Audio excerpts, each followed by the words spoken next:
Fala pessoal, tudo bem com vocês? Vamos fazer a nossa oitava de legislação municipal, lei orgânica do município de Paraná. Nós já temos 7 aulas aqui no canal e essa é a oitava. E agora nós vamos começar falando do artigo 19. E eu já quero te pedir, se você está por aqui e não é inscrito nesse canal, já se inscreva nesse canal, ativa as notificações, porque isso me motiva a trazer mais conteúdo para vocês. Lembrando que essa aula é gratuita aqui no canal, é gratuita aqui. Então, você não precisa pagar por ela, tá? Sem mais delongas, vou já compartilhar aqui a minha tela com vocês para que nós possamos iniciar essa aula. Vamos concluir nessa aula o capítulo 2 da Lei Municipal. Tá? Vamos concluir nessa aula o capítulo 2 da Lei Municipal, começando aí pelo artigo 19, que fala o seguinte: a mesa da Câmara Municipal será composta de um presidente, um primeiro e um segundo vice-presidentes, um primeiro, um segundo, um terceiro e um quarto secretário. E aí ela vai discorrer sobre esse assunto.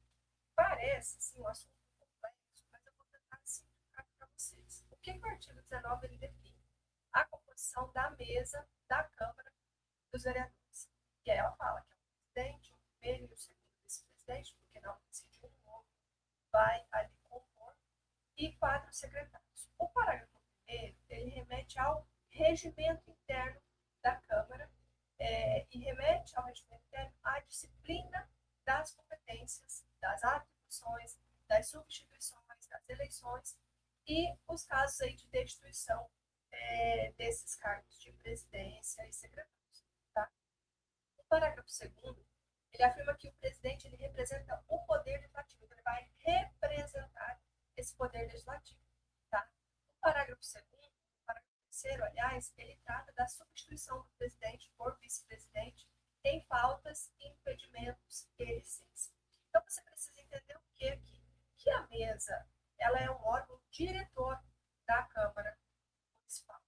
A função dessa mesa não é substituir o plenário, mas conduzir, organizar e administrar os trabalhos legislativos. Então, quando a gente pensa em termos jurídicos, ela é a expressão da autonomia administrativa do Poder Legislativo.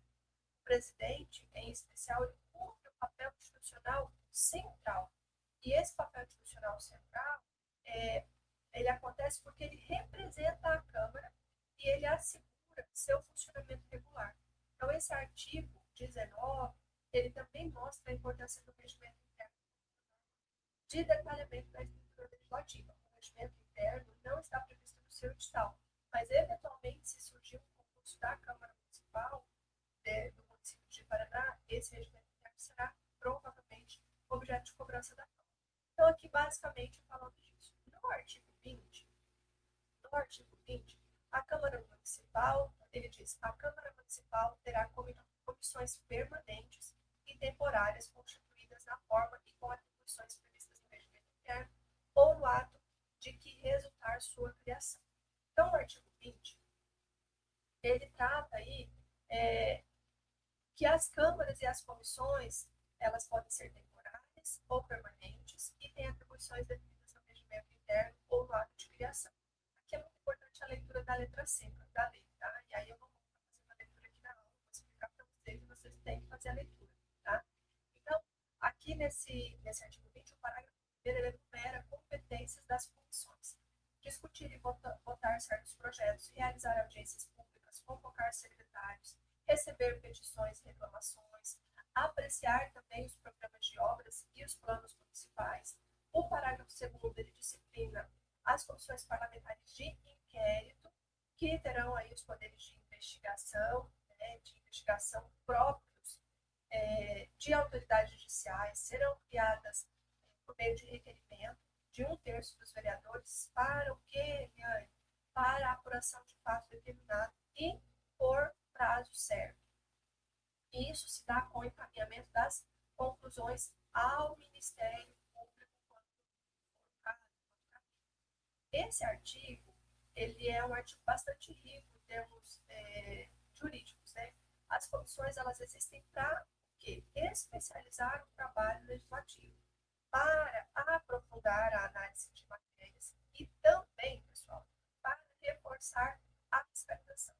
Já a CPI, ela é um instrumento, vocês já podem falar muito aí nas mídias, né? A CPI é um instrumento qualificado de investigação parlamentar. Portanto, o ponto central é entender que ela investiga, mas ela não julga e também não condena. Tá? Ela investiga, mas ela não julga e também não condena. As bancas adoram fazer esses trocadilhos. Tá?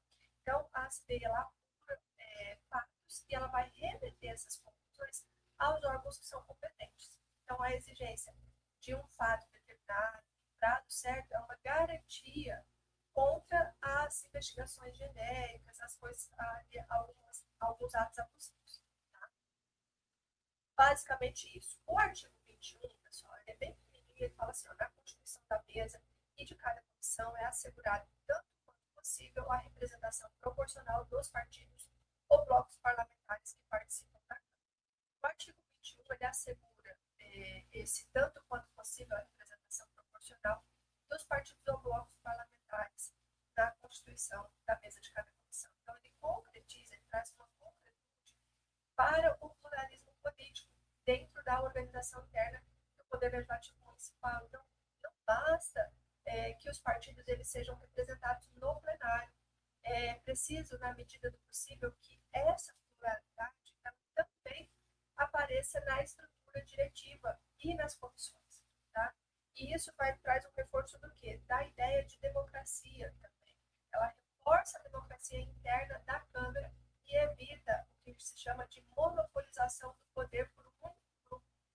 E em prova, você tem que lembrar, né, que pode aparecer essa expressão tanto quanto possível, e essa expressão tanto quanto possível ela é importante porque ela indica uma busca pela proporcionalidade, uma busca de proporcionalidade, não necessariamente uma matemática rígida.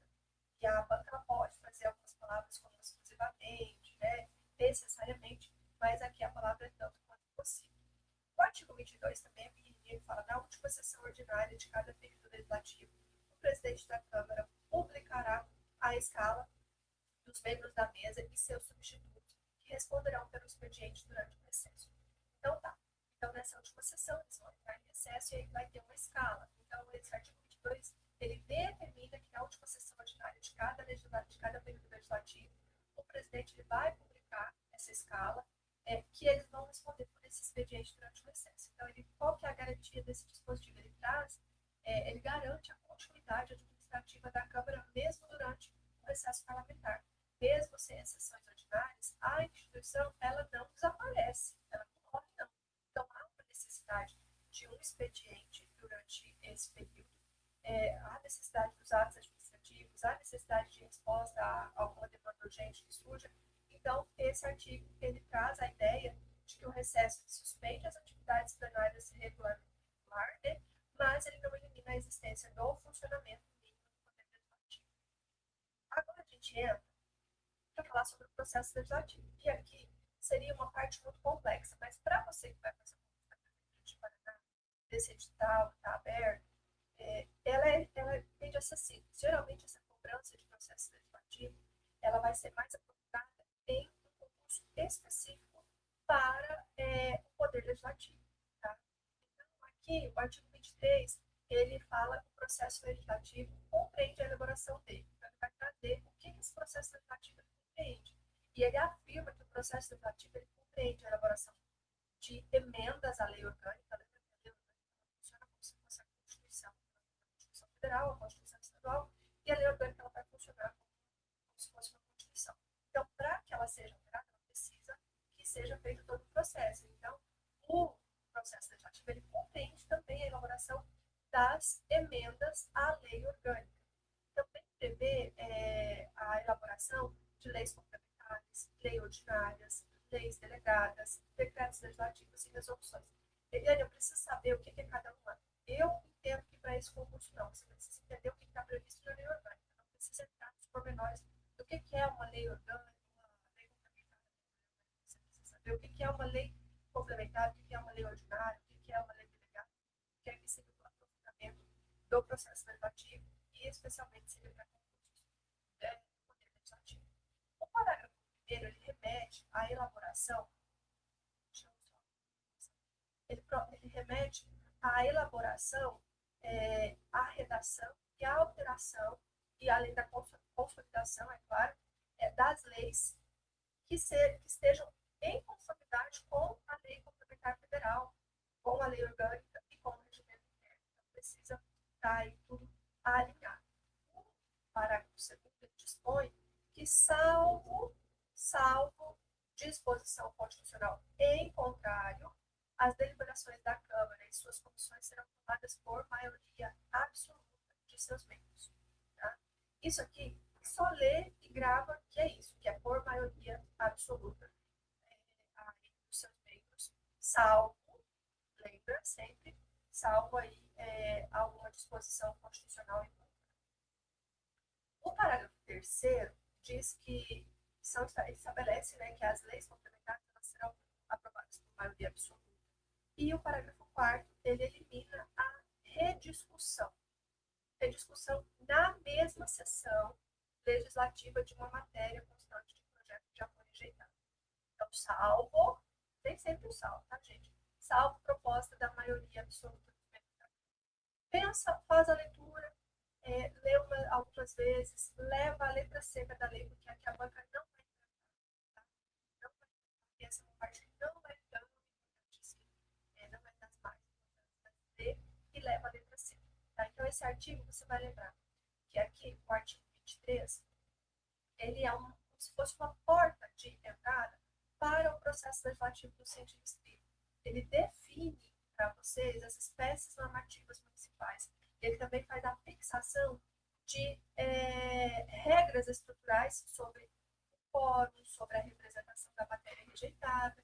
E é muito importante notar que a lei orgânica optou como regra, lembra, como regra, exceção, como regra por maioria absoluta nas deliberações, salvo se houver alguma disposição constitucional diferente. E isso é especialmente relevante para quê? Para que você possa resolver questões objetivas. Então, é importante que você dê uma atenção, que você entenda a diferença aí desses quórums, mas aqui é leitura da letra seca da lei mesmo, tá? O artigo, quando eu falo leitura da letra seca, pessoal, já expliquei, mas eu vou falar de novo, é ler corrido, sem ficar fazendo elucubrações, sem ficar buscando um entendimento, tá? Porque a lei municipal geralmente não tem jurisprudência, não tem doutrina, não vai ter esses entendimentos. É o que está escrito e ponto final, tá? O artigo 24, ele fala sobre, agora ele vai entrar na sessão, fala sobre a emenda à lei orgânica do município. Então, o artigo 24, ele estabelece que a lei orgânica ela pode ser emendada por proposta de, no mínimo, não é no máximo, no mínimo, 1/3 dos membros da Câmara ou do prefeito. A proposta ela será discutida e votada em 2 turnos, com um interstício mínimo de 10 dias e aprovada se obtiver aí em cada um dos turnos, em cada turno, 2/3 dos votos dos membros da Câmara. Isso aqui é ler e memorizar, tá? Então, a emenda ela será promulgada pela mesa com o respectivo número da ordem. Isso aqui é procedimento, tá? É basicamente procedimento. Então, o artigo ele traz para vocês do poder de reforma da lei orgânica, como a sua aplicação ela exige um procedimento rígido, bem mais rígido do que a lei ordinária, tá? O quórum elevado, a exigência de 2 turnos e também o interstício, eles reforçam essa questão da estabilidade institucional. É importante perceber aqui nesse ponto que a emenda à lei orgânica ela não passa por sanção do prefeito. Depois de aprovada, ela é promulgada pela própria mesa. Então, essa é uma diferença que pode vir na sua prova. A emenda ela não passa pela sanção do prefeito, ela é promulgada pela própria mesa. Tá? Agora, o artigo 25, ele fala sobre a iniciativa das leis complementares e ordinárias cabe a qualquer vereador ou comissão, ao prefeito e aos cidadãos, na forma e nos casos previstos nessa lei orgânica. Ele dispõe, esse artigo 25, sobre as iniciativas das leis complementares e ordinárias, que cabe a qualquer vereador, comissão, ao prefeito, aos cidadãos, na forma e nos casos previstos na lei orgânica. Vem no parágrafo 1º, que trata da iniciativa privativa do prefeito, especialmente para leis que a Guarda Municipal dispõe sobre cargos, funções e empregos públicos da administração direta e autárquica, aumento de remuneração, empresas públicas municipais, a organização administrativa, organização tributária, financeira, orçamentária e os serviços públicos. Então, seria o quê? Privativa do prefeito. Então, só o prefeito pode dar o início privativa do prefeito. Tá? O parágrafo 2º, ele disciplina a iniciativa popular. O parágrafo 2º disciplina ali a iniciativa popular. A iniciativa popular. E essa questão da iniciativa popular, ela vem com uma exigência de subscrição de no mínimo 5% do eleitorado do município. Então, 5% das pessoas com capacidade eleitoral do município para que possa existir essa iniciativa popular. Então, esse artigo ele distingue iniciativa comum e iniciativa privativa. A iniciativa privativa do prefeito, ela existe para quê? Proteger a separação dos poderes. Lembra que eu falei nas primeiras aulas sobre a separação dos poderes? E também para evitar que o legislativo interfira na organização interna do executivo ou crie despesas sem responsabilidade de gestão. Lembra que existe a independência dos poderes? Então, isso é importante. Aqui, é muito frequente que exista, nesse ponto, uma cobrança de vício de iniciativa. Por exemplo, se a matéria é reservada ao prefeito, ela for proposta ao vereador, a lei nasce com defeito de constitucionalidade formal, ou seja, ela é inconstitucional. Tá? Eu já expliquei para vocês que inconstitucional é aquilo que viola o que está previsto na Constituição Federal. Tá? O artigo 26, ele fala da vedação de aumento de despesas em certos projetos. Então, ele proíbe, o artigo 26 proíbe o aumento de despesas previstas em projetos de iniciativa exclusiva do prefeito, ressalvado aí o disposto que está na Constituição Federal, e também os projetos sobre a organização dos serviços administrativos da Câmara, das fundações e das secretarias municipais. Qual que é a lógica, Eliane, disso? Eu não entendi. Tá. A lógica é conter as expansões irresponsáveis de gastos públicos durante a tramitação legislativa. Tá? Então, o legislativo ele pode deliberar, mas ele não pode desfigurar os projetos sensíveis, criando despesas indevidas. Mas, aí você tem que entender que nós estamos falando de despesas indevidas. E, sobretudo, em matérias reservadas ao executivo municipal, ou também à estrutura administrativa. Isso tem uma conexão direta com a responsabilidade fiscal e a separação de poderes. Né? Então, o núcleo aqui para você lembrar, para você entender e levar para a sua prova, é que nem toda emenda parlamentar é admissível, especialmente quando altera substancialmente o impacto financeiro. Tá? Quando altera substancialmente o impacto financeiro. O artigo 27, ele fala sobre a urgência para projetos de iniciativa do prefeito. Então, ele traz o quê? O prefeito poderá solicitar urgência e votação em um só turno para apreciação dos projetos de sua iniciativa. Ele permite, ele dá uma permissão, 27, ele dá uma permissão ao prefeito para solicitar urgência e votação em um só turno para apreciação dos projetos de sua iniciativa. Então, se a Câmara não se manifestar em até 45 dias, a proposição será incluída na ordem do dia, sobrestando-se as outras deliberações, as demais deliberações, ressalvadas, é claro, medidas provisórias de urgência, e outras urgências que sejam preferenciais. E, nesse caso, o prazo ele não corre no recesso e não se aplica aos projetos que sejam relacionados aí a algum código específico. Tá? Esse artigo ele é um instrumento de governabilidade. E ele permite, ele dá essa permissão ao executivo para ele acelerar a apreciação dos projetos que são considerados relevantes mas ele não elimina a competência da Câmara para a deliberação. O sobrestamento, ele é um mecanismo, para quem não entende, é um mecanismo de pressão procedimental, então ela fica travada até que essa matéria seja apreciada. Então você precisa entender que os pontos mais sensíveis são o projeto de iniciativa do prefeito, prazo de 45 dias, recesso não computado e a exclusão dos projetos que estão lá já desse fica sobrestado. Não pode dar andamento quando não apreciar aquele que o prefeito pediu por urgência. Tá?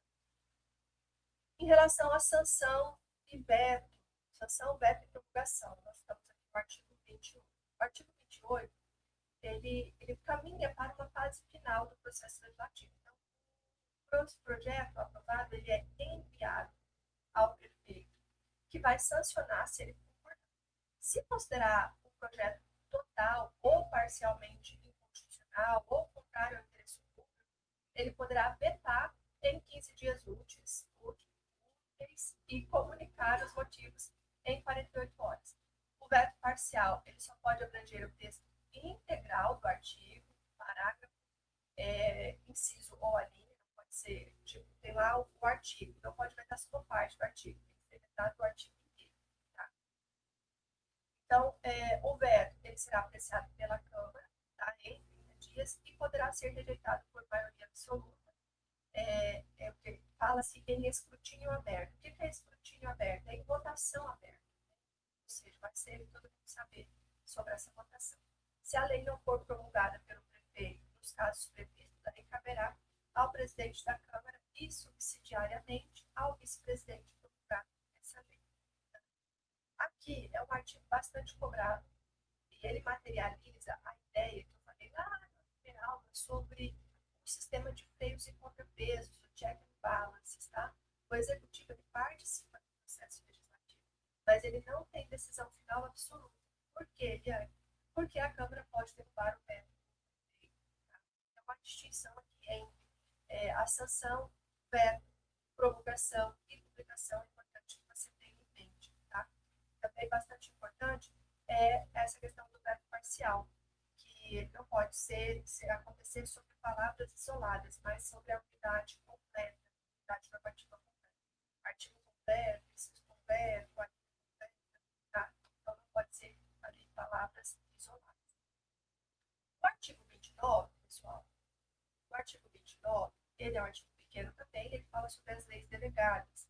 As leis delegadas serão elaboradas pelo prefeito, que deverá solicitar a delegação à Câmara Municipal. Então, o artigo 29, ele fala sobre a elaboração pelo prefeito, que deverá solicitar a delegação à Câmara. Então, o parágrafo 1º desse artigo, ele traz a redação que fala assim: não será objeto de delegação os atos de competência exclusiva da Câmara Municipal, a matéria reservada à lei complementar, nem a legislação sobre planos plurianuais, diretrizes orçamentárias e orçamentos. O que isso significa? O parágrafo 1º, ele exclui dessa delegação, da delegação, os atos de competência exclusiva da Câmara, a matéria reservada à lei complementar e a legislação sobre o plano plurianual, diretrizes orçamentárias e orçamentos.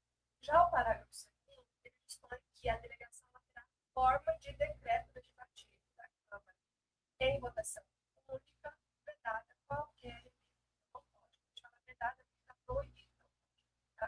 a lei delegada é técnica de flexibilização do processo legislativo, então flexibiliza-se o processo legislativo, em que a Câmara ela transfere ao prefeito a competência para editar dentro de certos limites, editar norma dentro de certos limites, mas essa transferência ela não é ilimitada, não é irrestrita. O artigo ele protege algumas matérias sensíveis, como lei complementar, orçamento, preserva a competência exclusiva do legislativo. Tá? Então, é importante você levar para a prova o entendimento de que delegação legislativa é exceção, não é regra, é exceção, e depende de autorização expressa aí da Câmara. O artigo 30, ele dispõe sobre a fiscalização contábil, financeira, orçamentária, operacional e patrimonial do município e de sua administração, tanto direta quanto indireta.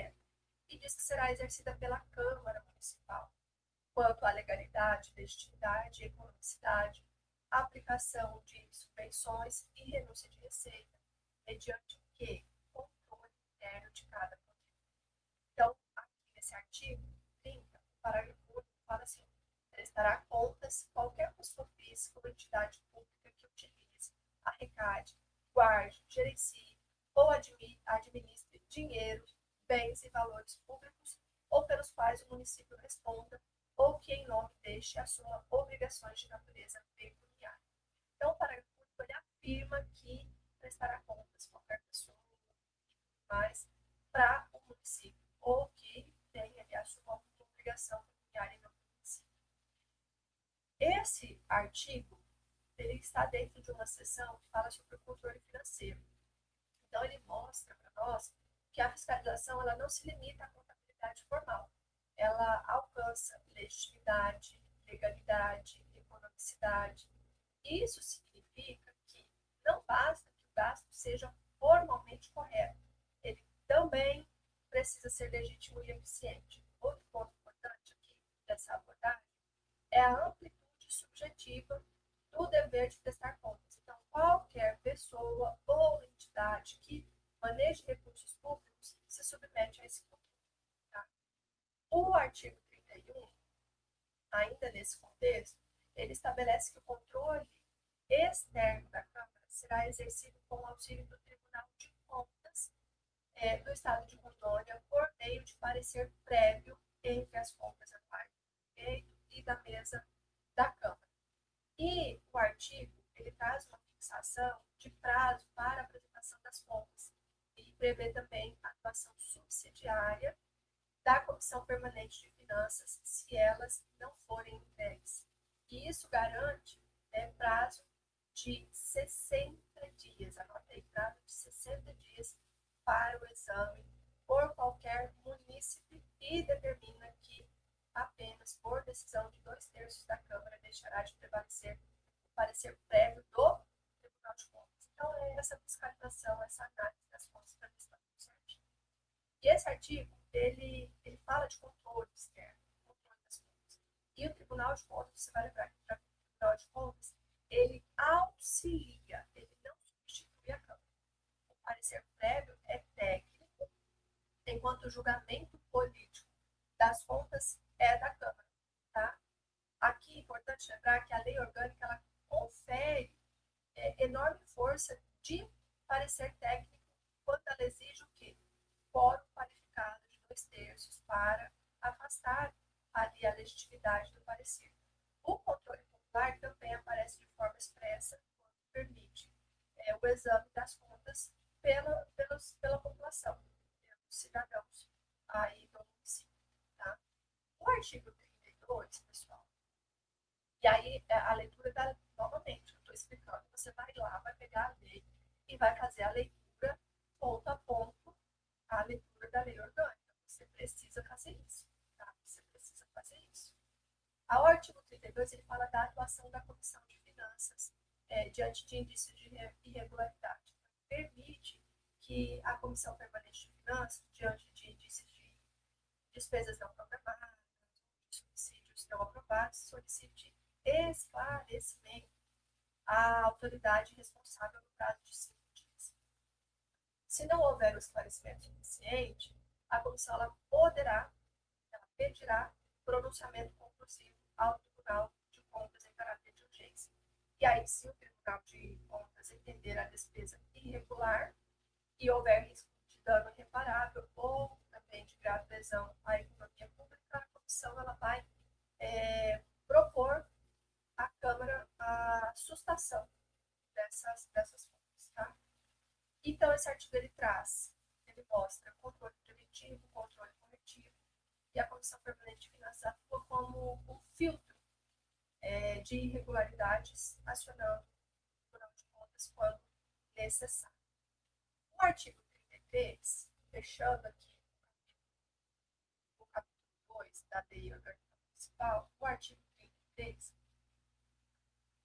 ele determina que os poderes legislativos e poder executivo, os poderes legislativo e executivo, mantenham de forma integrada o sistema de controle interno, com a finalidade de avaliar o cumprimento das metas do plano plurianual, também de avaliar o cumprimento e a execução dos programas de governo e dos orçamentos, comprovar legalidade, avaliar os resultados da gestão orçamentária, financeira, patrimonial. É isso que o artigo 33 ele dispõe, né? Os poderes legislativo e executivo manterão de forma integrada o sistema de controle interno com a finalidade. E aí ele traz aqui as finalidades. E esse artigo ele fecha o capítulo 2 com uma visão bastante moderna de controle da administração pública. Tá? Não é apenas, esse controle ele não é apenas contábil, ele também é gerencial, preventivo, avaliativo. Tá? Então, aqui, o que nós vimos nesse capítulo 2? Ele organiza todo o poder legislativo municipal, desde a comissão, competência, a composição de competências, passa ali pelo regime jurídico dos vereadores, funcionamento das reuniões, estrutura da mesa e das comissões, processo legislativo e, por fim, sobre a fiscalização contábil, financeira e orçamentária. Então, para a gente entender em termos sistemáticos, pega papel e caneta aí e anota, que eu vou te falar agora. Pega papel e caneta e anota. Não fica aí deitado, assistindo deitado, não, senta e anota, para que você entenda. Esse capítulo 2 ele pode ser dividido em 6 blocos. 6 blocos. O primeiro bloco, que vai do artigo 10 até o artigo 13, fala da estrutura da competência das cidadãs. O segundo bloco, do artigo 14 ao artigo 17, ele vai falar do regimento dos vereadores. O artigo 18 ao 22 fala das reuniões de organização interna. Do 23 ao 29 vai falar do processo legislativo. Do 30 ao 33 fala da fiscalização financeira e orçamentária. E lembrando que do artigo 31 a 33 ele fala também sobre a articulação entre o controle político, técnico e social. E agora me conta aqui, se você está conseguindo acompanhar, qual é o que você vai fazer nesse concurso, se você vai fazer Secretaria de Educação, Secretaria de Saúde, qual é o cargo? Me conta aqui nos comentários. E se você gostou, se eu conteúdo de alguma forma, para a sua preparação, já deixa o seu like aqui nesse vídeo, nessa aula, já se inscreve nesse canal, ativa as notificações, para que eu possa ficar mais animada para trazer mais